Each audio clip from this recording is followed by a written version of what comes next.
Okay, so we need to start thinking about this journey that you're going on. So in this film we're going to look at navigation. How do you find your way around the mountain? Your map, which remember should be in a map case, it's important that you put your map in a map case, otherwise if it rains it's going to get wet.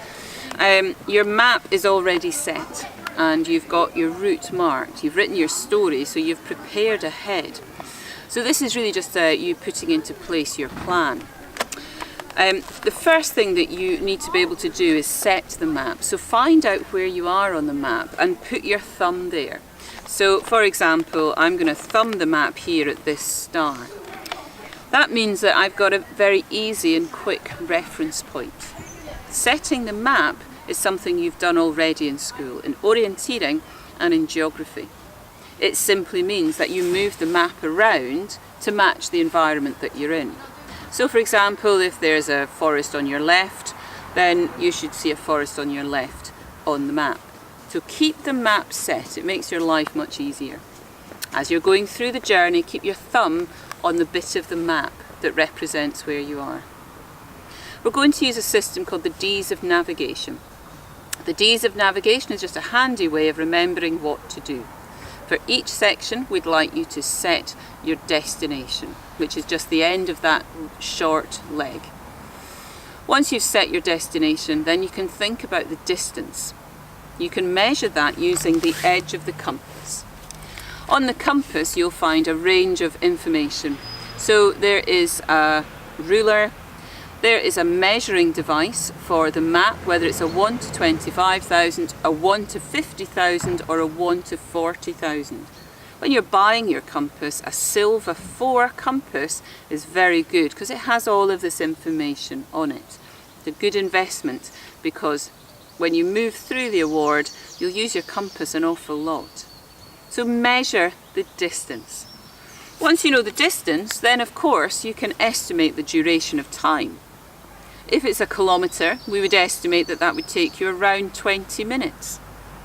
If you're going uphill, for every contour you cross, just add a minute of time, because it's harder work going uphill. Now we're on to the next D, and that is the description. So what's it going to look like? Are we going to walk through trees? Is it open hillside?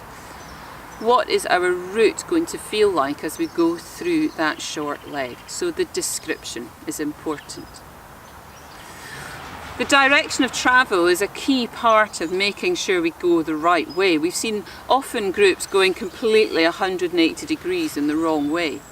So we want you to be able to estimate the direction of travel. Looking at the map, it's quite easy to do. If the leg is heading southerly, then you're going southerly, you're heading south. In a second, I'll show you how to use the compass to help you determine direction. The final D is thinking about danger. What could do you harm on this section?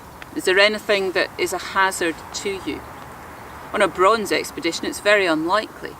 But you might be crossing open hillside where there are cattle, sheep, people with dogs moving about. You might have to step across a stream. The ground might be quite slippy, so just be aware of those things. And think about a feature that can catch you if you go too far. So if you're stopping at a reservoir, have that in your mind. It's a real temptation when you're chatting to each other to lose track of your journey.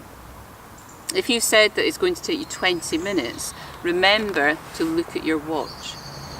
For Duke of Edinburgh's expeditions, you must remember to bring a watch. Otherwise, you're not able to tell the time, how long you've been walking for. It sounds really obvious, but most of you use a mobile phone now for telling time. We don't want you to use mobile phones in that way. So make sure you bring a wristwatch. So navigation is about setting your map, doing the D's of navigation to make sure that you've covered each aspect, and then making sure that everybody in the group gets involved.